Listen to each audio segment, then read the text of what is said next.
Assalamualaikum warahmatullahi wabarakatuh. Selamat pagi, salam sejahtera bagi Waalaikumsalam. bapak-bapak semuanya. Ada Mas Yanuar, ada Mas Tegar. Terima kasih. Ya, ini baru ngambil sertifikat AFF, berarti belum pada berlayar ya, bapak ya? Iya, Pak. Hah? Oke, terima Iya, kasih. belum. Oke, AFF. Ya, sebelumnya itu perkenalkan, nama saya Haratua Panggabean. Ya, ini saya akan share screen. Ini basic saya. Sabar ya.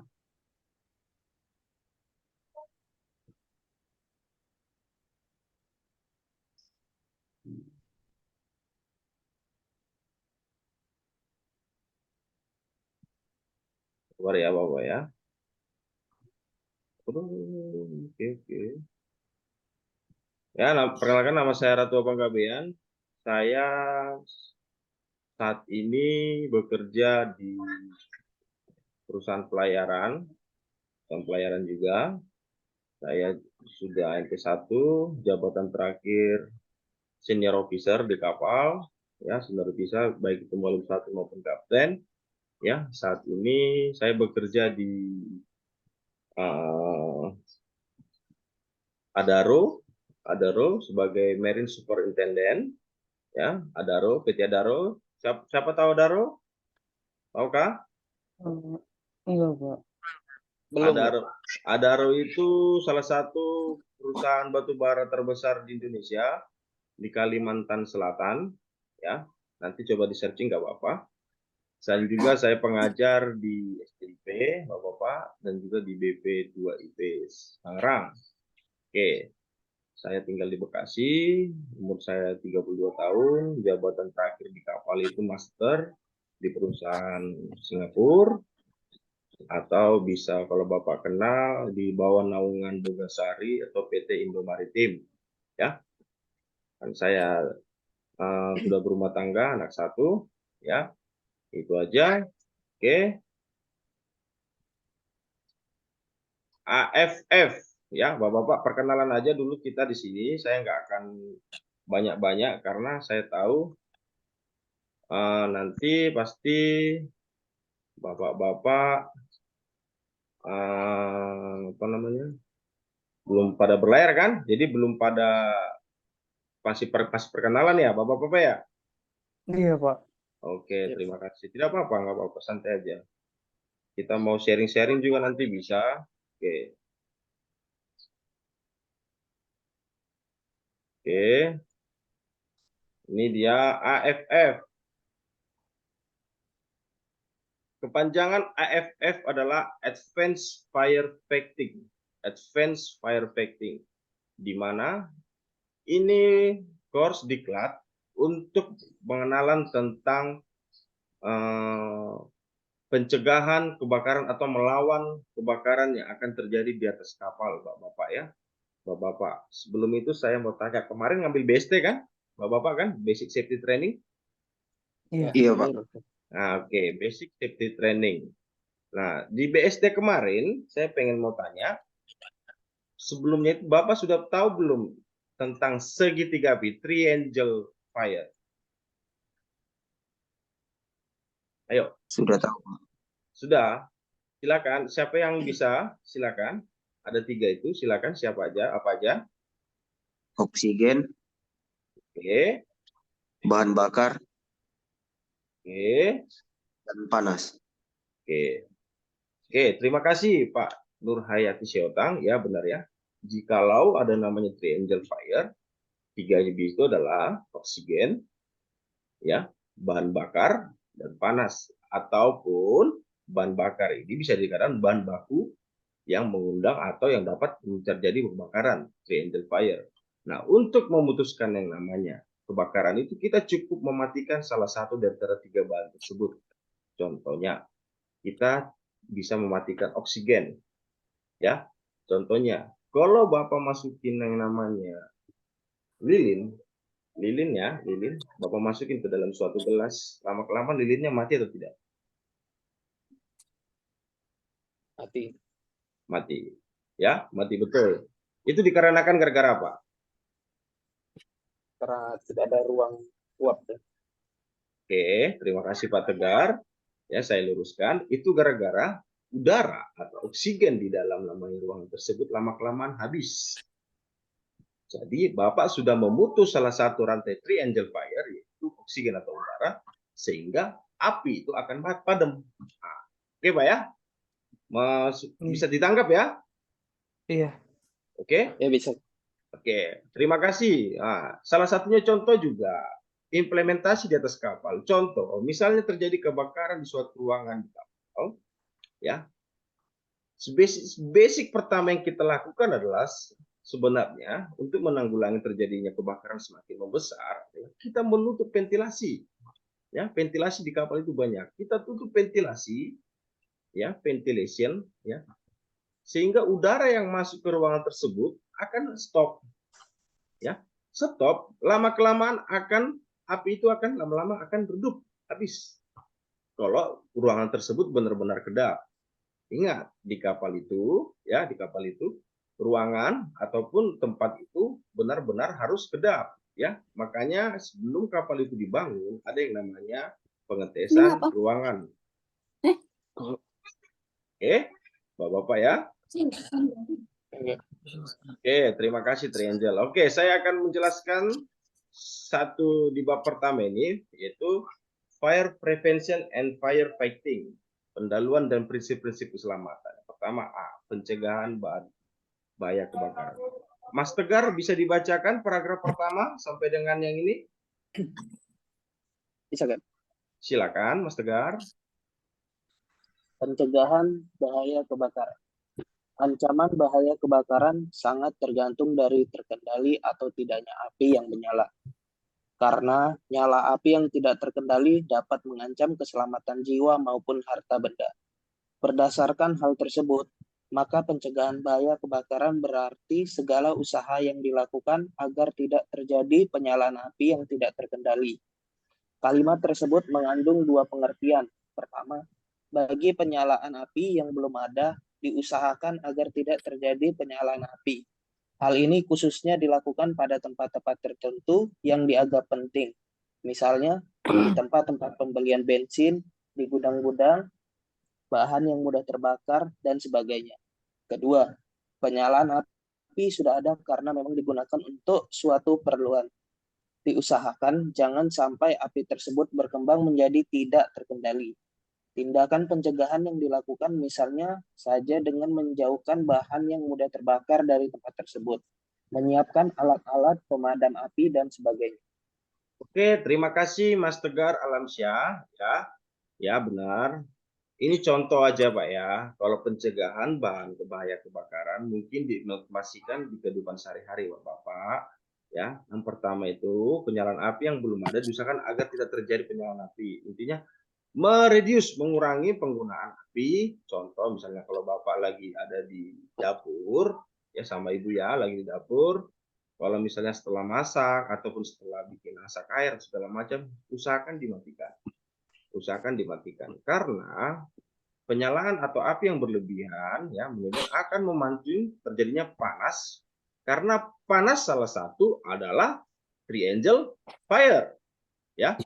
Yang namanya triangle fire, panas, kalau Bapak berada di suatu lingkungan, ya, ada yang namanya udara dan ada bahan-bahan di sekitar akan terjadi suatu kebakaran.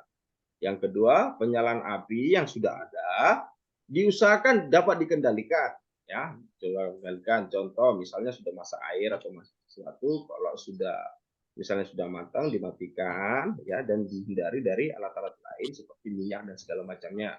Ya, sama halnya terjadi di kapal, Pak.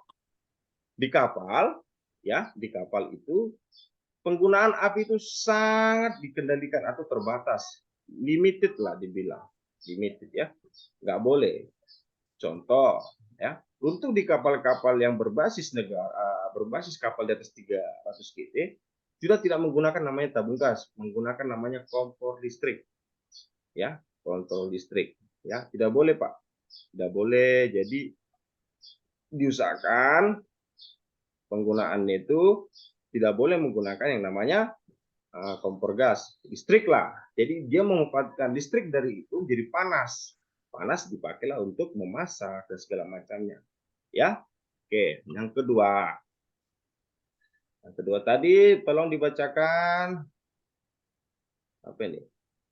Oke, sabar ya. Penanggulangan bahaya kebakaran. Ada nih Pak Yanuar, bisa dibacakan yang B? Iya, Pak. Silakan Pak Yanuar. Penanggulangan bahaya kebakaran mengandung arti yang lebih luas. Dalam hal ini, peristiwa kebakaran sudah terjadi sehingga menimbulkan berbahaya terhadap keselamatan jiwa maupun harta benda. Maka selain diperlukan tindakan pengendalian atau pemadaman api, diperlukan pula tindakan-tindakan untuk mencegah kerugian yang lebih besar. Misalnya menyelamatkan korban yang terancam bahaya, mengamankan benda, atau dokumen-dokumen penting, pertolongan pertama pada korban yang menderita luka bakar, dan sebagainya. Oke, terima kasih Pak Yanuar. Terima kasih. Oke, saya akan menunjukkan salah satu ya. Oke. Ya. Contoh alat-alat keselamatan ini yang tadi saya jelasin, teori api, ya, teori api yang tadi saya kasih tahu ke bapak-bapak semuanya, ada yang namanya panas, oksigen, dan fuel. Sini akan saya contoh yang timbulnya kebakaran, bahan-bahan yang mudah terbakar. Contohnya benda padat yang dari kapal bapak ya, ada kayu, kertas, karet, plastik, tekstil dan sebagainya. Benda cair contohnya bensin, spiritus, solar, oil dan sebagainya. Spiritus tahu nggak spiritus? Bapak-bapak semuanya. Spiritus itu merupakan ya bahan liquid yang mempunyai kadar alkohol tinggi. Spiritus mudah terbakar. Jadi dia kalau bersentuhan juga dengan gas, yaitu gas alam, udara, itu bisa terbakar, Pak. Makanya spiritus itu biasanya ditutup kedap. Tuh. Ya. Oke, benda gas, contohnya asetilin, butan, lelen dan sebagainya. Nah, asetilin ini biasanya dipakai di atas kapal untuk hot work permit atau penggunaan pekerjaan yang berbasis panas, ya. Contoh pengalasan, pembakaran di kapal ini bisa menggunakan asetilin, ya. Ini merupakan zat gas yang membantu untuk pemotongan suatu benda padat. Oke. Sumber panas, ya, sumber panas. Contoh mudah saja, sinar matahari, listrik, energi mekanik, reaksi kimia, kompresi udara. Oke, dan oksigen. Bapak saya ingatkan, kadar oksigen yang ada di muka bumi ini adalah 20,9, ya, 20,9.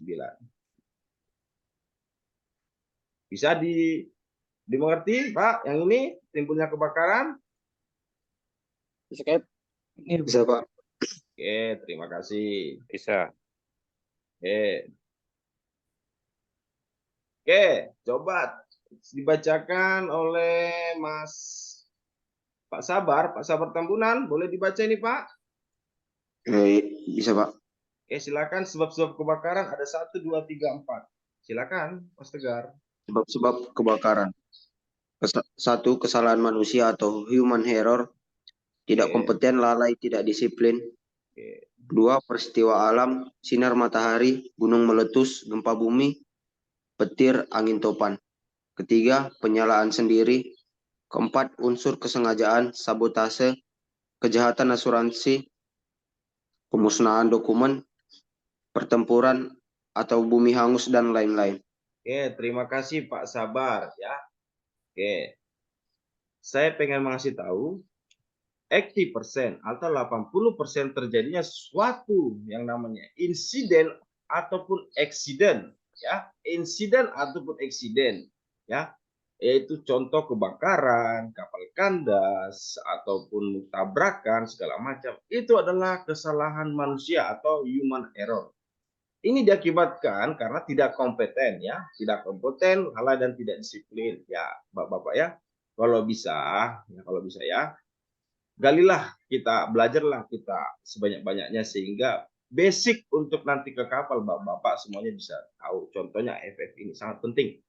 Advanced firefighting sangat penting, ya, sangat penting. Oke, contoh yang kedua peristiwa alam, contoh sinar matahari, gunung meletus, gempa bumi, ini bisa dikatakan di luar kehendak manusia. Di luar kehendak manusia ya. Ini biasanya cuma 5%, Pak.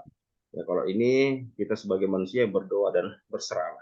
Yang ketiga itu penyalaan sendiri. Penyalaan sendiri artinya ini sengaja, disengaja. Ya, disengaja dalam arti pribadi. Pribadi mungkin dengki, gondok sama orang lain, ya. Bodo amat, kayak gitulah contohnya.